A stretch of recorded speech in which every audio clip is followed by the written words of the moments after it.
ప్రేక్షకులందరికీ నమస్సుమాంజలి. మనం ఈరోజు నవంబర్ మాస ఫలితాలు చెప్పుకుంటున్నాము.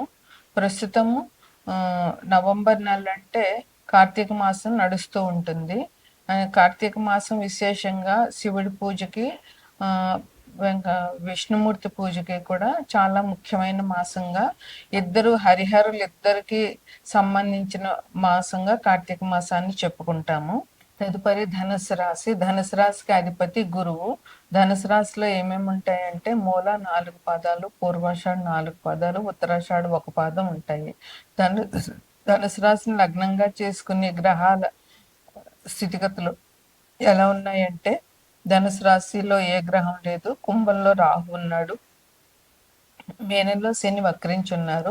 మిథునంలో ఉన్నటువంటి గురువు అతిచారం వల్ల కర్కాటకంలోనికి అక్టోబర్ 20వ తారీఖున వచ్చారు. ఈ నవంబర్ నెలంతా కూడా గురువు కర్కాటకంలోనే సంచరిస్తారు. కేతువు సింహంలో ఉన్నారు. కన్యలో శుక్రుడు ఉన్నారు. తులలో రవి ఉన్నారు. వృశ్చికంలో కుజుడు బుధుడు ఉన్నారు. గ్రహాలు మార్పులు ఎలాగున్నాయి అని అంటే, అక్టోబర్ 28న కుజుడు తుల నుంచి వృశ్చికానికి వచ్చారు. నవంబరు 17వ తారీఖున తులలో ఉన్నటువంటి రవి వృశ్చికంలోనికి వస్తారు.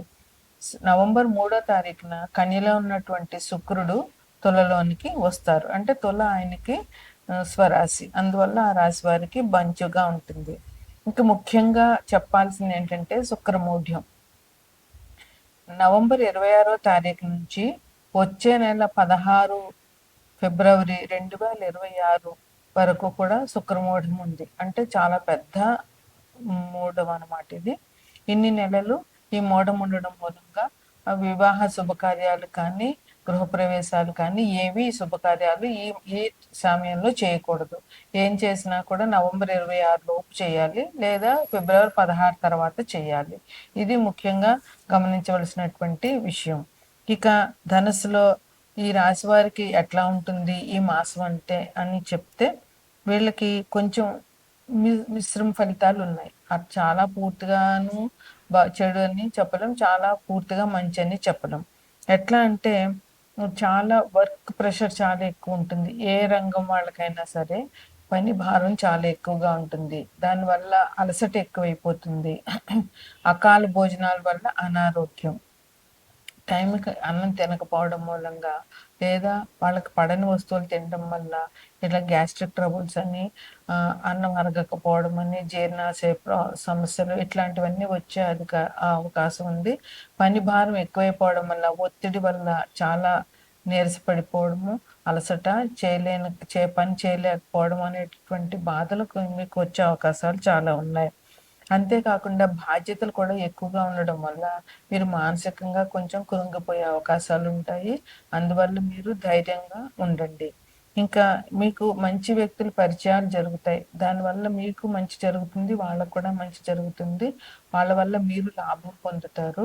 వాళ్ళ వల్ల మీ గౌరవం సంఘంలో పెరుగుతాయి. వాళ్ళకు కూడా మీ వల్ల అటువంటి మంచి జరుగుతుంది.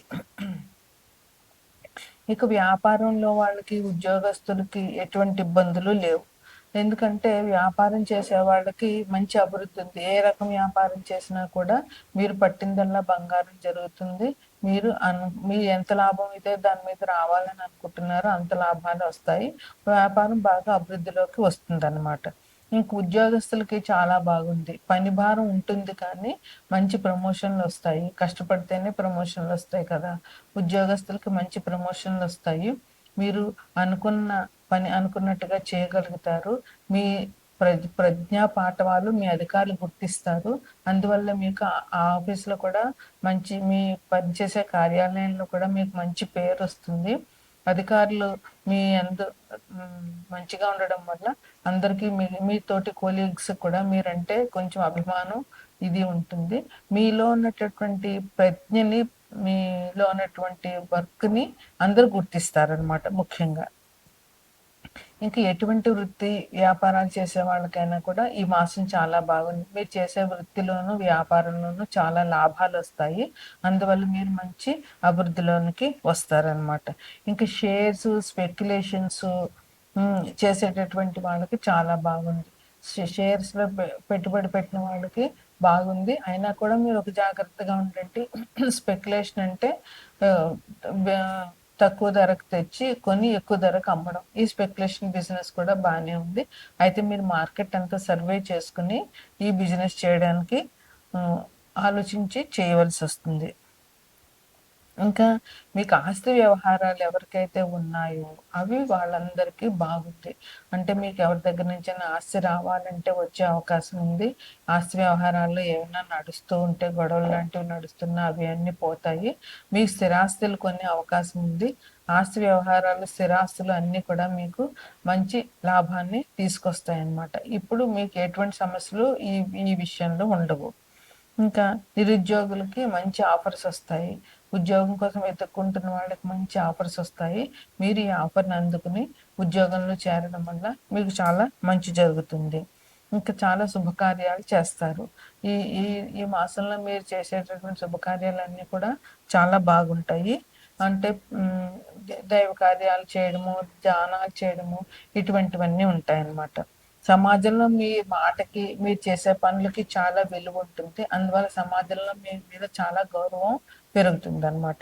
విద్యార్థులకి మంచి సమయం, మంచి అనుకూలమైనటువంటి సమయం. అందువల్ల విద్యార్థులు చాలా జాగ్రత్తగా వాళ్ళ పని చేసుకోవాల్సి వస్తుంది. ఇక అక్టోబర్ 22 నుంచి నవంబరు 21 వరకు కూడా కార్తీక మాసం ఉంది. ఈ కార్తీక మాసంలో ఏ చిన్న దానం చేసినా కూడా 10 రెట్లు ఫలితం ఉంటుంది. అందువల్ల ఈ మాసంలో వస్త్రదానం, విద్యాదానం, దీపదానం ఇవన్నీ కూడా విశేషంగా చెప్పారు. అలాగే శివకేశవులు పూజించడం కూడా ఈ మాసంలో విశేషమైనటువంటి పుణ్యం అన్నమాట. అలాగే మార్గశిర మాసం 22 నవంబర్ నుంచి మొదలవుతుంది. విశేషంగా లక్ష్మీ పూజ చేయండి. లక్ష్మీ పూజ గురువారం నాడు చేసి అమ్మవారి కథ చెప్పుకొని అక్షింతలు వేసుకొని నేతి పదార్థాన్ని నైవేద్యం పెట్టడము, అవి మీరు తినడము చేయడం వల్ల మీకు లక్ష్మీదేవి అనుగ్రహం దొరుకుతుంది. ఇది ధనుసు రాశి వారికి ఈ నవంబర్ నెలలో ఉండే శుభాశుభ ఫలితాలు.